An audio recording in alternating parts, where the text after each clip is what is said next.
pelo que eu concluiria. Eu diria que, depois de todas as reflexões que sobre esse tema específico que nos foi confiado, depois de todas as reflexões que eu tenho feito e tenho falado muito sobre o assunto, tenho escrito muito sobre o assunto, a percepção que sempre me vem é de que as modificações esperadas, as modificações almejadas, têm a ver com a consciência dos agentes da transformação. Os verdadeiros agentes da transformação são juízes que têm a coragem de suas convicções. Os mecanismos, por mais sofisticados que sejam, pensados e imaginados para o enfrentamento de problemas como este que nós estamos a refletir, por mais sofisticados que sejam, jamais substituirão a coragem de um juiz, num sistema que deve ser e é essencialmente contramajoritário, quando nós estamos a falar de observância de um sistema de garantias, que não só significa preservar a defesa, mas, acima de tudo, assegurar a rigidez da jurisdição, porque esta é a promessa constitucional. Nessa perspectiva, o advogado é um instrumento. O direito de defesa é um instrumento, mas o Estado prometeu segurança jurídica. É por isso que todos os grandes expositores que por aqui passaram sempre afirmaram, a partir da aula magna do professor Gustavo Badaró, que o processo não é instrumento de opressão judicial. Um instrumento, se pelo menos não for um meio de realização da justiça, seria pelo menos um meio de realização do direito posto, das normas existentes, sejam de natureza infraconstitucional, sejam de natureza constitucional.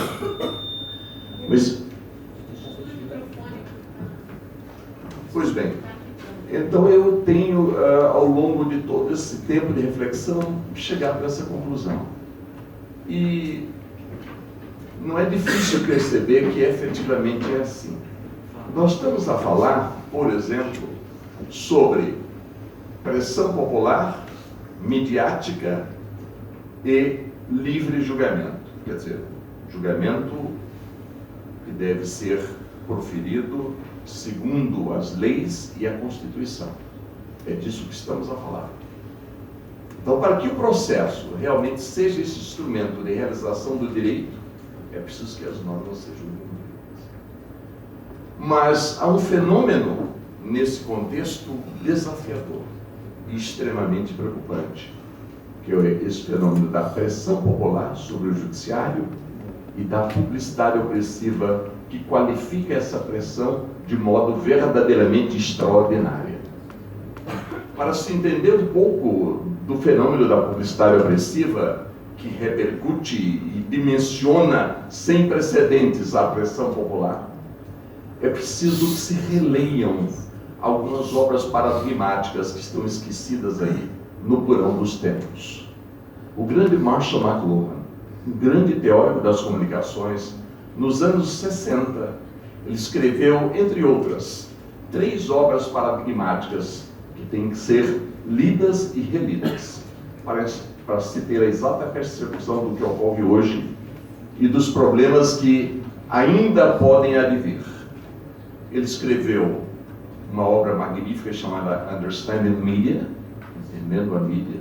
Escreveu uma outra obra fantástica denominada The Mass Media, ou Comunicação de Massas. Escreveu outra mais extraordinária, que foi The Global Village, a expressão aldeia global, que hoje nós conhecemos e que se repete aí nos livros, nos artigos, etc. Marshall McLuhan, com essas obras, ele anteviu a internet. Ele chegou a dizer, por exemplo, em Mass Media, the medium is so important as the message it transmits. O meio é tão importante quanto a mensagem que ele transmite.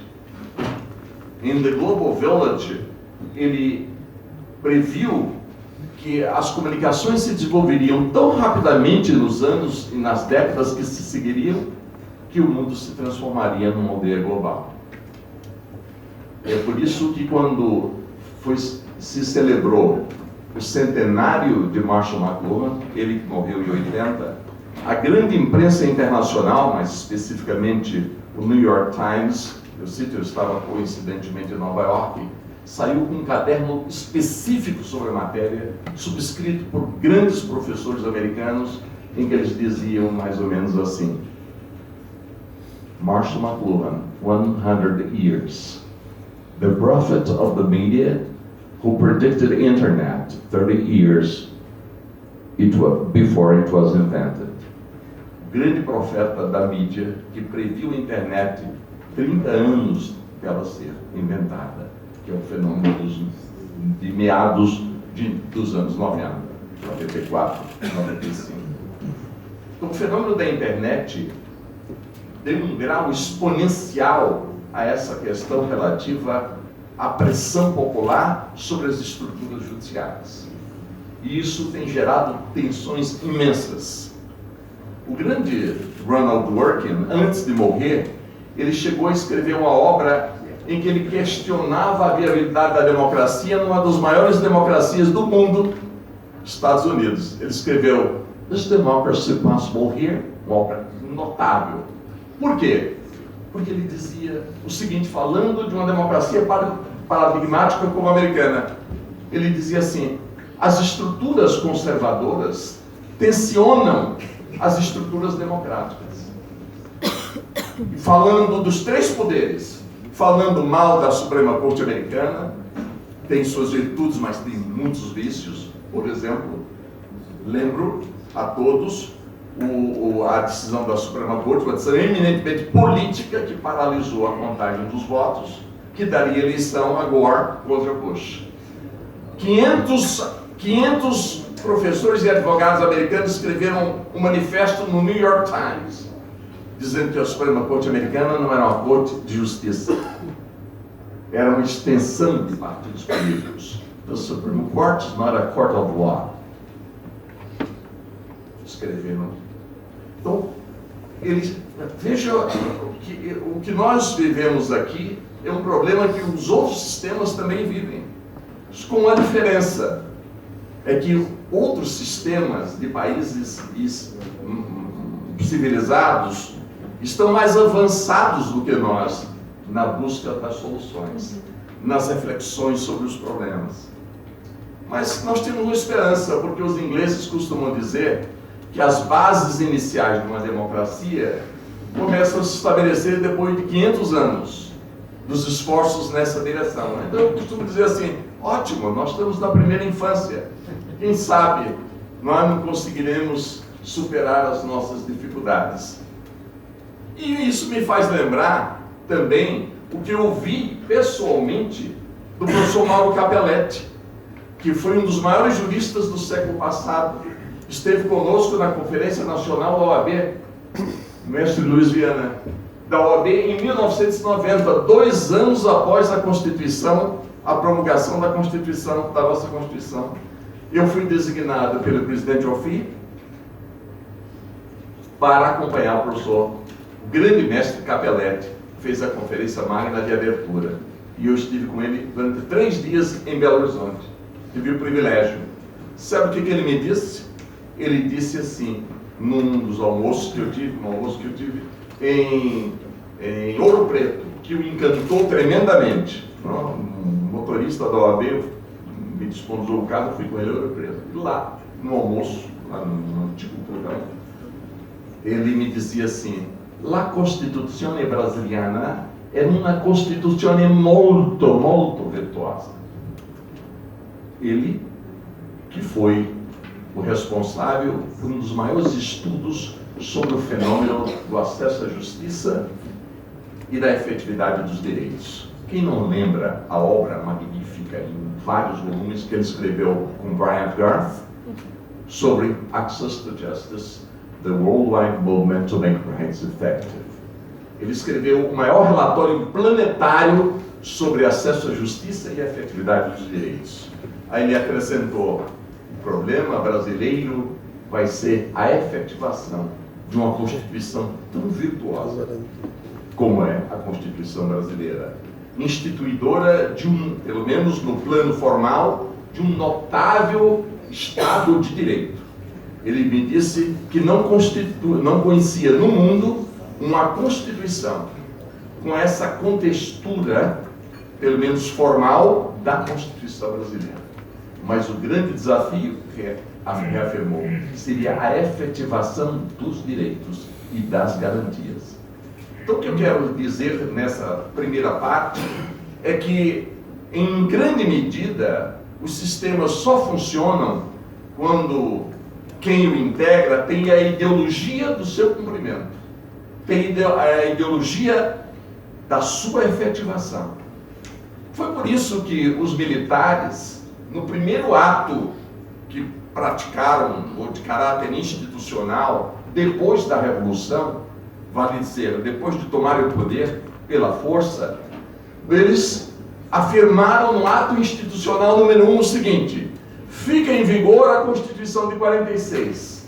A Constituição de 46, segundo alguns constitucionalistas, foi uma das constituições melhores de todos os tempos no Brasil.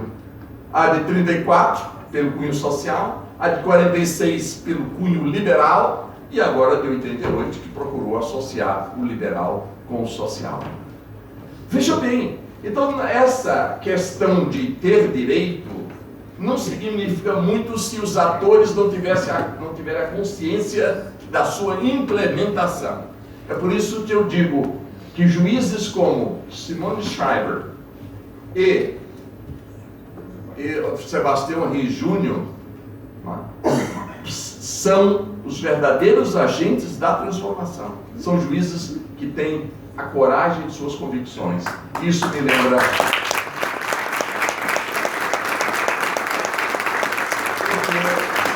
Existe esse fenômeno perverso que compromete não só as garantias da defesa, mas a rigidez da jurisdição, que é a pressão popular e a publicidade opressiva que a dimensiona de forma extraordinária. Então não adianta, se nós não tivermos juízes corajosos, não adianta instituir outros mecanismos formais, porque eles também não serão aplicados se os juízes não tiverem coragem de aplicá-los por igual. Então as estruturas formais não bastam, é preciso que se desenvolva uma consciência. E é isso que está no trabalho do Mauro Capelletti. Hoje pela manhã foi lembrado.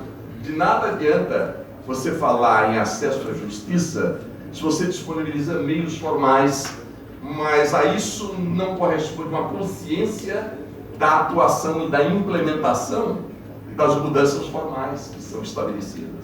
É por isso que o Brasil tem tido uma trajetória, uma tradição de ineficácia normativa no plano constitucional. Já tivemos constituições notabilíssimas, mas tão notáveis quanto ineficazes como foi a Constituição de 46. Pois bem, os militares, com o ato número 1, mantiveram a Constituição de 46 e passaram a governar com atos institucionais 1, 2, 3, 4, 5, 6. E a Constituição de 46 esteve em vigor de 1964 a 67, quando os militares otorgaram a primeira Constituição do regime, ao depois emenda número 1, de 69. Então isso não significa muito. Nós precisamos de muita consciência para o enfrentamento dessas questões. E a luta é muito grande, porque é uma luta de conscientização, e não apenas de estabelecimento de mecanismos meramente formais. Formais, eu posso enunciar vários aqui, que são pensados em outros modelos, em outros sistemas mais avançados, que desmistificam certas posturas que são assumidas no Brasil, como foi muito bem lembrado tanto por Simone quanto por Sebastião. Na verdade, não basta a estrutura formal. Eu dou exemplos. No caso do Brasil, quando a gente fala em criação de qualquer mecanismo para limitar a atuação perversa da imprensa, se chama de movimento da mordaça, de lei da mordaça. Se nós tomarmos como referência os maiores sistemas jurídicos do mundo, nós vamos ver que eles estão muito mais amadurecidos. Ninguém desconhece, e por isso mesmo ninguém deixa de declarar, que A imprensa é central a uma democracia. A liberdade de expressão é central à ideia de democracia. Mas não é menos importante perceber que todas as instituições, órgãos e entes têm os seus limites e devem ter os seus limites. E aí está a grande questão, que chega a nos dividir e gera toda essa polêmica no Brasil. Eu lhes dou um exemplo.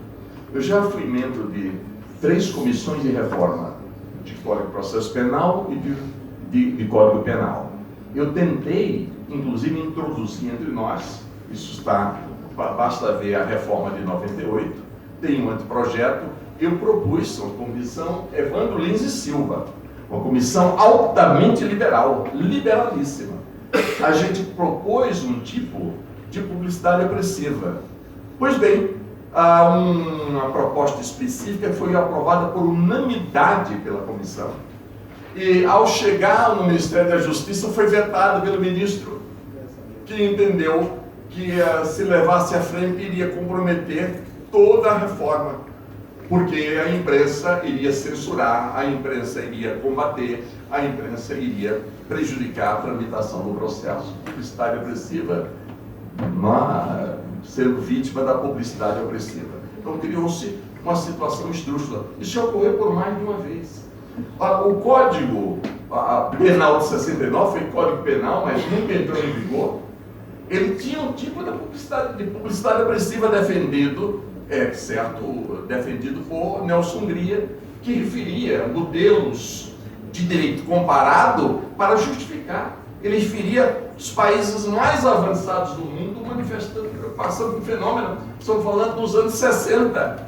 Imaginem hoje, nos anos 2000, em plena era da internet, com a comunicação instantânea, com a possibilidade de um comando absolutamente anônimo gerar aglomerações, o que eu denomino de turba social ou digital, na verdade, sem líderes, não é? Com a possibilidade de destruir direitos de personalidade, instituições e tudo mais. Eu dou um exemplo.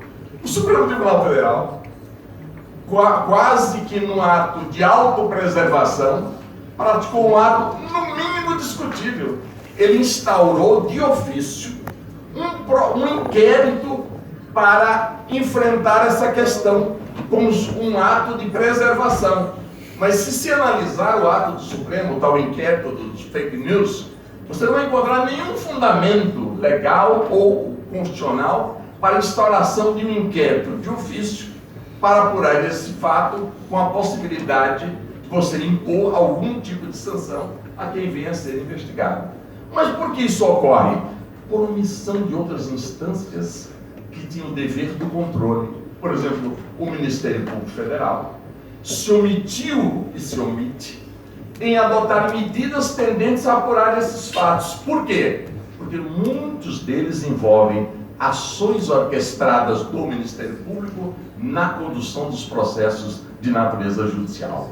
E entre nós, nesse contexto, se estabeleceu às claras o que eu denomino, e nós temos sempre denunciado longamente desde 2004, se vem instituindo entre nós um sistema paralelo de supressão, ainda que se diga episódica, de direitos e garantias constitucionais. E isso tem nome: Lava Jato. Isso vem ocorrendo com a condescendência das instâncias de controle. Isso é uma gravidade superlativa. Nós não estamos a falar de nada de difícil percepção. Isso ocorreu à vista de todos. Então nós, que de alguma forma atuamos no âmbito da Lava Jato, temos o que dizer, como experiência concreta, não como mera abstração. Nós, Dora, Flávia, Cacai, nós escrevemos cartas a entrevistas em que nós denunciamos que se estava a construir realmente um sistema paralelo de supressão de garantias, com a participação efetiva do Ministério Público, com planos de mídia. E hoje, conforme relato de Simone Schreiber, o que a gente vê é que essas revelações do Intercept Brasil não representam simplesmente uma especulação sobre o que terá ocorrido. Eu costumo dizer que são certidões post-factum do que ocorreu. Porque nós que vivemos a operação sabemos que exatamente o que está sendo revelado é o que nós vivemos e denunciamos, Toronto. Denunciamos seguidas vezes e não fomos ouvidos. Pela imprensa se dizia, são os advogados da Lava Jato, porque nós publicamos uma carta nacional em 2015 denunciando tudo que está ocorrendo. Quem lê a carta hoje dirá, isso é uma descrição da Lava Jato, porque é literalmente o que ocorreu. A carta que nós publicamos em 2015 denunciando os abusos da Lava Jato e os riscos que aquilo representaria. Então, o que é que se fez? Claramente, o juiz se consertou com se consertou com o Ministério Público, não é verdade, para se atribuir uma jurisdição que não se transformou apenas em nacional, mas, muitos não sabem, internacional. O juiz Moro, ele comandou uma intercepção telefônica na origem da operação, de onde ele extrai uma cadeia infinita de conexidade.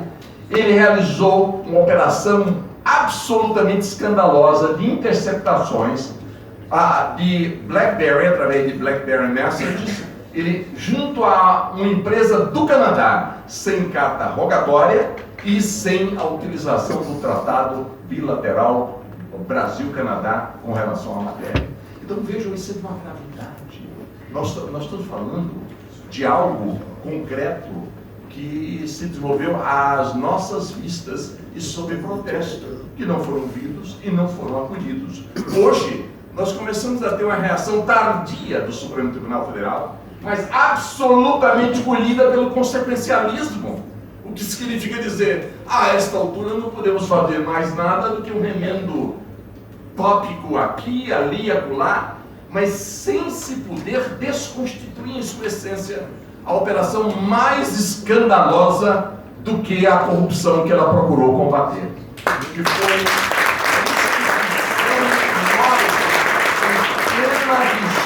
a Constituição Brasileira de 88, se imaginar que um juiz pode ter se atribuído a jurisdição nacional e internacional. Literalmente. E eu lhes dou um depoimento. Eu tinha um habeas corpus sobre a dimensão internacional. Os clientes que eu tinha resolveram fazer colaboração. Deixei de assisti-los naquele momento. E aí, eu acho que eles buscaram a solução, eu chamo de solução existencial, porque eu particularmente tenho restrições quanto à compatibilidade da colaboração com o nosso regime constitucional. Então, eu digo que os clientes buscaram uma solução existencial, que é deles. Eu não censuro buscar a solução deles. Mas ocorre, o que é que eu recebi? Recebi em seguida um papel amarelinho, dizendo assim, o Ministério Público está exigindo a suspensão do habeas corpus sobre a prova ilícita advinda do BlackBerry. Por quê? Porque eu fiz talvez o habeas corpus mais perigoso. Eu tive acesso, depois de ter entrado com uma medida excepcional no tribunal, uma correção parcial, eu pedi acesso aos volumes que integravam o processo da Operação Bidone, quem atuou sabe o que é, que foi a origem de toda a operação, de onde o juiz extraía todas as suas competências, entre aspas. Então, eu pedi acesso. Então, eu recebi 6 volumes em inglês das interceptações online que o juiz e o delegado incumbido da diligência fizeram diretamente com a empresa do Canadá, oferecendo nomes, estendendo períodos de interceptação online diretamente com o Canadá. Um escândalo total na base da operação. Aí eu recebi uma solicitação de pedido de suspensão enquanto eu discutia o acordo. Quando o acordo foi celebrado, eu recebi um pedido de desistência do habeas corpus. Dora sabe disso, Flávia sabe disso. Nós recebemos orientações de desistir de determinadas medidas que poderiam comprometer a operação. Então veja bem, Isso daí é produto de, primeiro, de uma ação perversa de descumprimento da lei e da Constituição, mas com o suporte da publicidade opressiva que dominou a operação. A imprensa comprou a operação. A imprensa veiculou a operação como sendo um movimento sagrado de combate à corrupção e impunidade. E aí não se percebeu a gravidade do sacrifício, dos valores maiores do sistema. Garantias da defesa, garantia da defesa significa rigidez da própria jurisdição. Gravíssimo, gravíssimo isso. O maior exemplo é essa operação que está aí, ainda está aí, que teve essa conotação absolutamente impensável e inadmissível no regime democrático. Pois bem, então o que eu quero dizer com relação a esse tema de pressão popular e pressão midiática é que nós encontramos dois tipos de juízes sensíveis a essas manifestações. Há os juízes vocacionados para isso, vocacionados ao populismo, são aqueles que nem precisariam deste input para agirem assim, e aqueles outros que não têm coragem de resistir à publicidade opressiva e à pressão popular, que são extremamente nocivas à rigidez da jurisdição. Então, eu diria que há essas duas espécies. E há as espécies extraordinariamente raras, como Simone Schreiber e Sebastião, que resistem e muitas vezes se expõem porque resistem à publicidade opressiva e à pressão popular. Então, nós estamos vivendo no Brasil ainda esse momento de reflexão. Mas outros sistemas jurídicos já passaram por isso, refletiram, buscaram, têm alguns mecanismos sólidos até, se não de solução, mas de mitigação desse problema. Simone referiu, inclusive, alguns deles, Mestre Sebastião também referiu outros, mas eu gostaria de lembrar que no Brasil, por exemplo, tentativa, Nelson Gria tentou, Código 69, que nunca entrou em vigor, tinha uma norma sobre publicidade, não que a norma vai resolver o problema da publicidade opressiva, mas é mais um mecanismo que ajuda o enfrentamento, não é? Um alerta, reconhecimento legal dos vícios que esse tipo de prática projeta para a rigidez da jurisdição, mas não só. Duas tentativas em duas outras comissões de que eu participei, a última do Senado, em que o relator nem quis ouvir o tema, disse que nem apresentasse, que não ia ser considerado sequer em tese. Enfim, todas as tentativas de aprofundar o enfrentamento da questão, pelo menos do ponto de vista legal, para ter uma referência de base de luta, ainda que a lei por si só, como vimos, não significa muita coisa se não houver vontade de cumpri-la, mesmo assim, isso não prosperou. Mas nos sistemas, se fizermos um exame de direito comparado, nós vamos ver coisas notáveis em outros sistemas. Em primeiro lugar, pela prática, pela cultura desses povos civilizados. Por exemplo, a gente vai para os países escandinavos, fiquei impressionado, eu visitei a Suprema Corte da Suécia, é de uma simplicidade imensa. Por quê? Um sistema judiciário extremamente simples, não tem a complexidade do brasileiro, porque a superdemanda não é sinônimo de civilização, é sinônimo de problema. Os povos mais civilizados resolvem seus problemas fundamentais à base da estrutura da sua cultura, da civilização que tem. A estrutura judiciária serve a coisas excepcionais, o que para nós praticamente se transforma a regra, porque tudo na nossa vida está judicializado, política e tudo mais. Então é uma coisa difícil, nós vivemos uma sociedade muito complexa por isso mesmo. Não é? Então a lei não resolve, mas ela pelo menos é um ponto de partida para o enfrentamento da questão. O que se não pode admitir é, por exemplo, que se dê a liberdade de imprensa, vamos dizer assim, o âmbito, a amplitude que o Supremo Tribunal Federal dá à liberdade de imprensa. E depois se viu colhido, tremendamente atingido pela liberdade de imprensa com essa dimensão absolutamente inaceitável em qualquer país democrático do mundo, e teve que instaurar um inquérito contra a Legem e contra a Constituição para sobreviver, que é o tal inquérito das fake news. Percebeu? É uma coisa, veja, a disfunção. A gente precisa calibrar a democracia. Para calibrar a democracia, é preciso que os órgãos funcionem e operem. O Ministério Público se omite, o Supremo vai e instaura de ofício. Diz, é sobrevivência. Eu tenho que fazer, porque senão vão destruir a instituição judiciária, Supremo Tribunal Federal. Então, o que nós vimos é o que estamos vendo. Aí vem o Ministério Público e diz, por via inconstitucionalidade, com razão formal, mas também nada fez para apurar. Por exemplo, os escandalosos vazamentos, claros, indubidosos, que nós sempre denunciamos, nada fez o Ministério Público. Porque ele que é o titular da ação penal, ele que tem a iniciativa do inquérito, ele não estava. E aí, salve-se quem puder, aí vem o Supremo Tribunal Federal, o órgão máximo do judiciário brasileiro, guardião da Constituição, e para, pelo menos pelo que diz, sobreviver, instaura o inquérito. Ele próprio que teria que ter tido a iniciativa do Ministério Público em defesa da instituição judiciária. Então veja como há uma disfunção do sistema por omissões de poderes, por abusos cometidos e, em grande medida, em razão da ampla publicidade opressiva que está causando um dano imenso, perverso, à rigidez das nossas instituições judiciárias. Isso é extremamente preocupante. E por isso mesmo aqui, os outros sistemas, quando perceberam, procuraram enfrentar a matéria. O professor Simone, inclusive, lembrou, por exemplo, eu vou citar até outro exemplo. A França paradigmática, a Declaração de Direitos do Homem, notável declaração que nós adotamos também.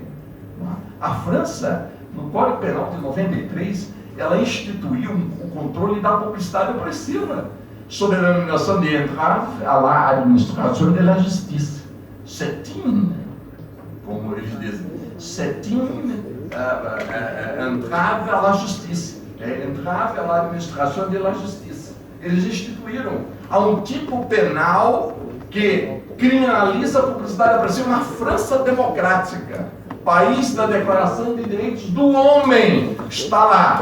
Ninguém pode fazer campanha mediante meios de comunicação de massa para intervir na atividade jurisdicional, maxime quando se trata da liberdade, que é garantia fundamental do sistema deles, do nosso e dos países civilizados do mundo.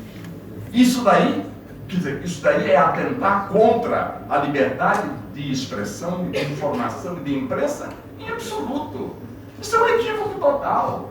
Na verdade, nós estamos preservando, se tivermos que ponderar, como a professora Simone bem faz no seu livro Ponderação de Direitos em Conflito, nós teríamos que verificar que tão o mais importante do que a liberdade de informação é garantir a rigidez da liberdade do cidadão, como garantia fundamental do sistema. Temos que ponderar. Então, não é possível. Os franceses, vejam, têm tipo específico, mas não é só. Os ingleses